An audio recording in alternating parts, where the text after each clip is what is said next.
아침 해가 떠오른다. 일어나라. 새 아침이 너를 반긴다. 이제 일어나라.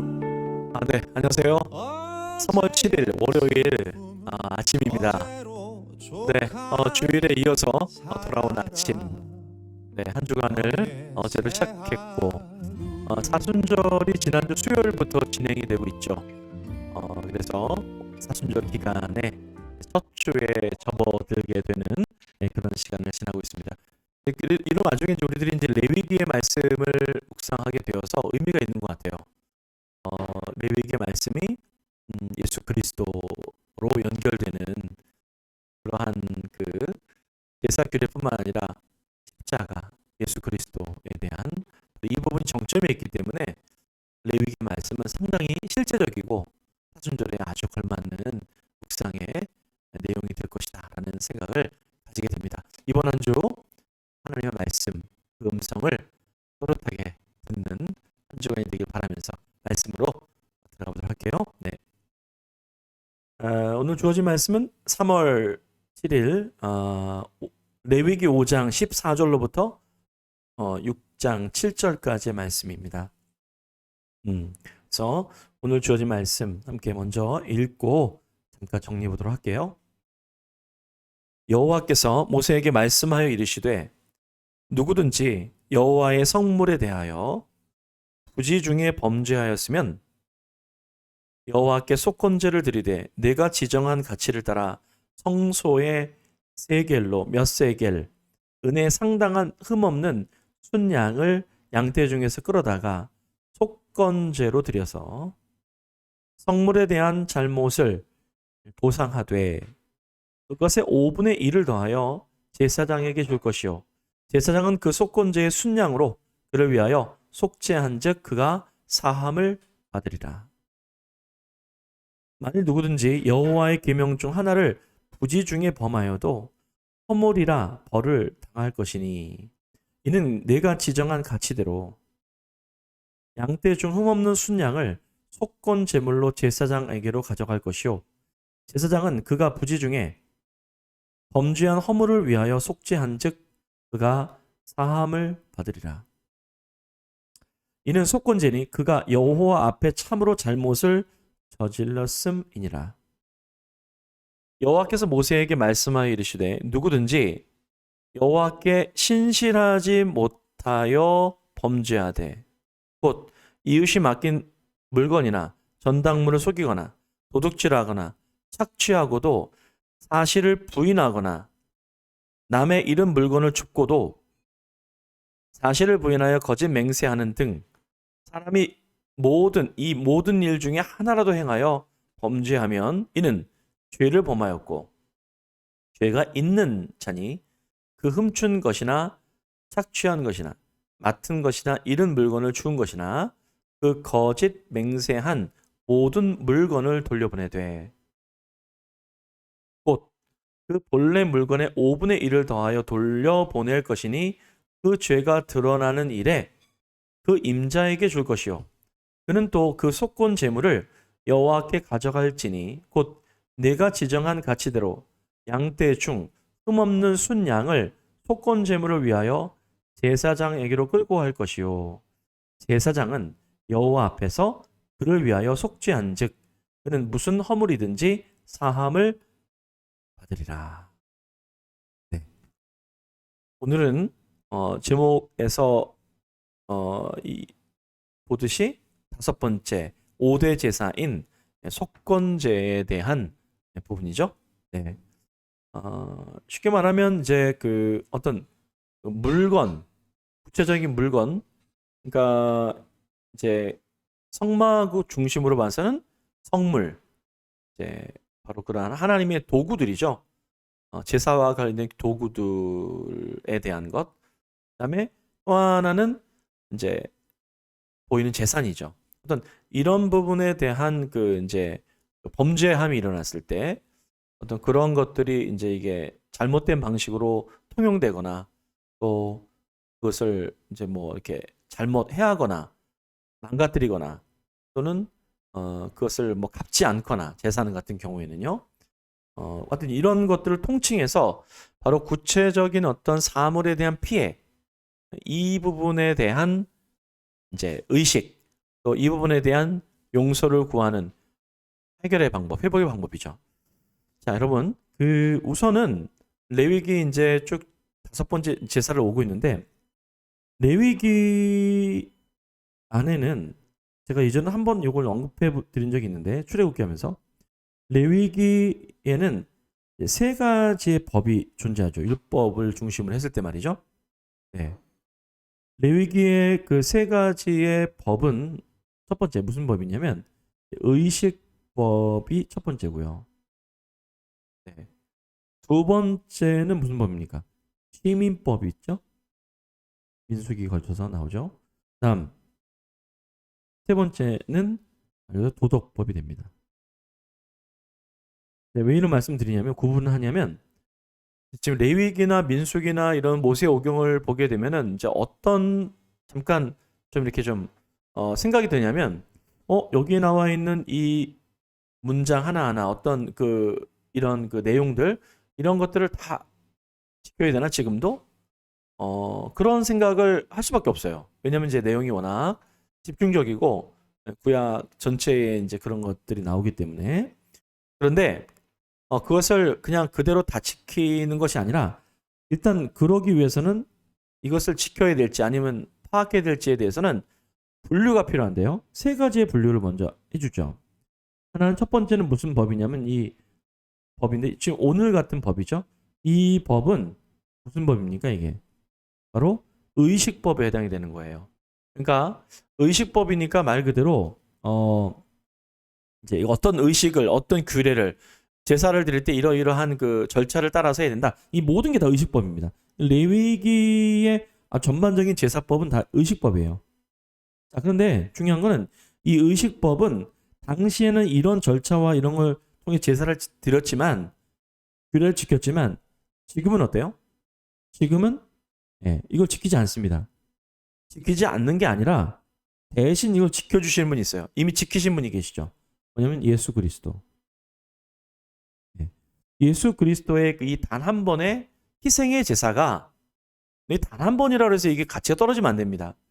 어마무시한 대단한 가치죠. 비교할 수 없는. 그러니까 예수 그리스도의 희생의 의식, 희생의 제사가 결국에는 현재 우리가 이 의식법을 레위기 문자 그대로 지키지 않아도 되는 이걸 그대로 지키는 게 아니죠. 이거 그대로 지키는 게 문제입니다. 오히려. 그러면 예수 그리스도의 희생의 제사를 부인하게 되는 결과가 되니까요. 지금 이런 것에 대해서 아직도 이걸 붙들고 있는 곳이 이제 유대인들이죠. 유대인들은 구약만 믿으니까. 모세오경을 중심으로 해 그것만 믿으니까. 그러니까 이 의식법은 그러면 지키진 않지만 뭐가 남아있을까요? 의미는 동일하죠. 지키든 예수 그리스도께서 지키셨든 의미는 남아있잖아요. 그러니까 의미를 우리가 찾아야 되는 것이 의식법입니다. 자, 두 번째는 이제 제사 규례가 아니라 이제 이 사람들에 대한 당시의 사람들 예를 들자면 뭐 20세 때는 어떤 세금을 내고 또 군대를 어떻게 문제를 처리해야지 되고 뭐 이런 것들 있잖아요. 그리고 또 세금을 어떻게 내야 되며 상당히 중요한 문제들이죠. 바로 이러한 부분들 레위기와 또 넘어서 민수기 출애굽기에는 이것이 시민법들이 등장합니다. 자, 이거 명확하죠, 이 시민법도 지금 지켜요, 안 지켜요? 안 지킵니다. 네, 우리는요 안 지킨다는 건 분명하죠. 왜냐면 우리가 이제 이 이스라엘 시민이 아니잖아요. 그러나 천국 시민이라고 하는 이제 신약의 예수 그리스도를 통해서 완성된 시민법이 존재하기 시작합니다. 예를 들자면 산상수훈 같은 이런 것들, 물론 도덕법과 좀 연결이 되긴 하지만 산상수훈과 이런 것 같은 경우에는 어때요? 이러한 천국 시민의 법칙들 이런 것들은 이제 그걸 우리가 지킵니다. 네. 자, 그런데 이 세금을 얼마 내야지 되고 이런 것들은 이제 지금은 해당이 되지 않잖아요. 마찬가지로 이것은 현재 바로 이러한 천국 시민으로 확장됐다라는 것을 이해할 필요가 있고요. 도덕법 같은 경우에는 이제 출애굽기에 나타나 있는 십계명, 십계명을 중심으로 해서 바로 거기에 이 십계명이 그냥 뭐 그때는 지켰는데 이거 안 지킨 게 아니라 얘는 지켜야 되죠. 왜요? 이 원리와 이 어떠한 의미는 지금도 동일하거든요. 보세요. 거기 뭐 내 이웃의 아내를 탐내지 마라. 내 이웃의 것을 탐내지 마라. 이거는 그때는 괜찮은데 지금은 안 해도 되나요? 아니죠. 하나님을 경외하라. 다른 모든 신들이 아니라 우리 하나님이 유일한 하나님이시다. 경배란 대상. 그 십계명의 그 중요한 첫 번째, 두 번째, 세 번째 계명이잖아요. 합쳐서. 그러니까 그런 것들 안 지켜도 되나요? 아니요. 반드시 지켜야 되죠. 의미도 살아있고 문자 그대로의 그 뜻도 살아있습니다. 네. 자, 그러니까 이 도덕법 지금 그대로 지켜야 된다라고 하는 바로 그러한 법칙이 되는 것이다. 자, 보세요. 그러면 이 의식법, 레위기 전체 중심인 이 의식법은 바로 우리는 예수 그리스도를 묵상하지 않을 수가 없다. 왜요? 이제 이게 전부니까요. 예수 그리스도가 모든 것을 이 단 한 번의 희생의 자세로 우리의 이 엄청난 이 과정들을 대신하셨기 때문에 그래서 우리가 예수 그리스도의 희생에 환호하는 것이죠. 그 희생이 우리를 다시 일으켜 세워주시고 다시 용기를 주시고 다시 힘을 내게 하신다는 것. 엄청난 영적 원리가 거기에 담겨 있는 것이 되는 겁니다. 자, 그러한 걸 토대로 해서 오늘 보게 되면 이제 긴 시간은 아니지만 짧은 시간 속에 보았을 때 보세요. 여기 보게 되면 계속해서 이제 그 제사의 규례에 나올 때 사실 이 부지중해라고 하는 표현이 반복되어 있는 것을 알게 되죠. 부지중해 말 그대로 모르는 중에죠. 모르는 중에 범죄한 거야. 그러니까 의도적으로 범죄한 건 취급하지 않습니다. 당연히 그건 범죄죠. 근데 모르고 그랬어요. 애매하잖아요. 그래서 기록을 해둔 거예요. 예. 그렇게 애매하다 할지라도 상대방이 피해를 입잖아요. 예. 자, 여기서 중요한 표현을 우리는 멈추게 됩니다. 자, 이 부지중해라고 하는 것, 특별히 물건과 재산과 관련된데 여러분 보세요. 그럼 우리는 어떤 생각이 있습니까? 이 부지중해. 부지중해 이제 우리 이런 얘기하죠. 내가 모르고 그랬어. 그럼 이 말을 굉장히 우리 쉽게 하는 편이에요. 모르고 그랬다. 그러니까 내가 모르고 그랬어. 그러면 뭐야? 네가 이해해 이런 거잖아요. 예, 그게 아니라는 거예요. 무슨 얘기냐면 굉장히 이 부분을 섬세하고 예민하게 다루고 있다는 것을 주목해야지 됩니다. 우리는 대충 내가 모르고 그런 거야. 상대 누구 중심입니까? 나 중심적이죠. 내가 모르고 그랬으니까 네가 이해해. 이런 건데 그게 아니라는 거예요. 성경은 우리에게 의미는 남아있죠. 이 중요한 의미가 뭐예요? 모르고 했다 할지라도 설령 모르고 했다 할지라도 상대방에게 피해를 주었다라고 한다면 그것은 일단 결과는 나중에 이제 보더라도 그냥 넘어가서 안 된다는 거예요. 이해가 되시나요? 중요한 표현입니다. 그러니까 내가 모르고 그랬는데 상대방이 어떠한 그 어려움이 있어요. 그럼 어떻게 됩니까? 그거에 대해서 예민한다는 것은 돌아보고 이럴 수도 있겠고 나는 그런 의도는 아니었지만 만약에 설령 나 때문에 피해를 입었다면 그러면 용서를 구한다. 내가 다시는 그렇게 하지 않겠다. 라고 그렇게 빨리 돌이키는 것. 이거 뭐래? 회개라고 하는 거예요. 근데 우리는 관계적인 부분에 있어서 그게 참 서툽니다. 저도 굉장히 서툴러요. 이제 내가 모르고 그런 건데 내가 알면 그랬겠어? 굉장히 제 말이 좀 자연스럽죠. 평소에 이 핑계를 많이 댔다는 얘기죠, 제가. 네. 그게 아니라는 거예요. 네.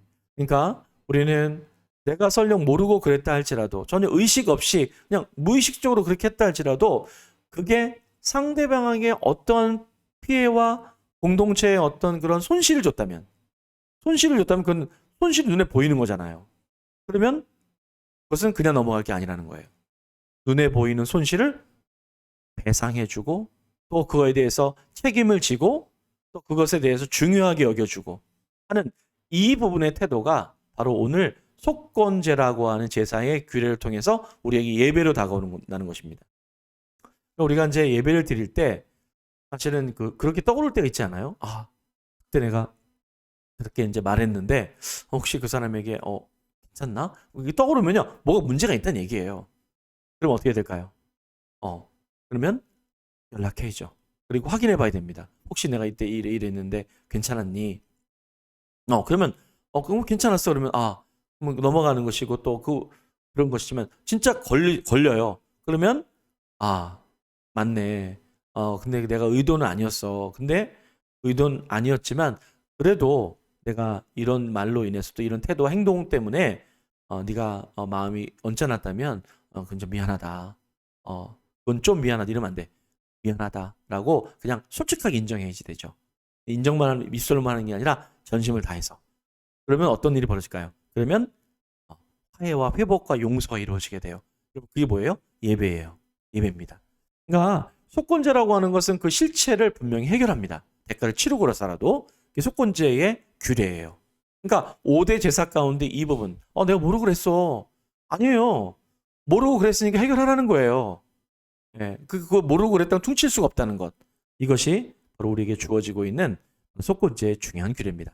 우리 예배를 통해서 우리가 이런 부분들을 떠올려 주시거나 또 이 부분들이 다가왔을 때 멈추지 말고 깨끗하게 해결하고 진심으로 용서와 회복과 화해가 일어나는 예배가 우리 삶에 회복되는 은혜가 있기를 축복합니다.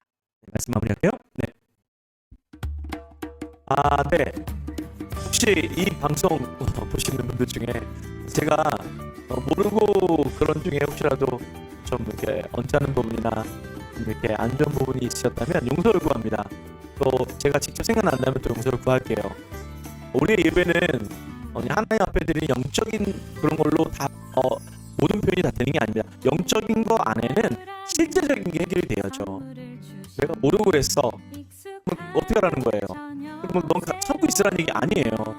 그래서 우리는 모르고 그랬다 할지라도 그 누군가가 피해를 입었다면 그것을 중요하게 여기고 그것을 인정해주고 그것을 회복해주게 될 때 우리의 진정한 관계가 또 예배가 회복되는 삶. 이번 한 주간 우리의 삶 속에 그런 회복과 은혜가 있기를 주님의 이름으로 축복합니다. 네, 오늘도 건강하시고 내일 아침에 다시 만나보도록 하겠습니다. 감사합니다.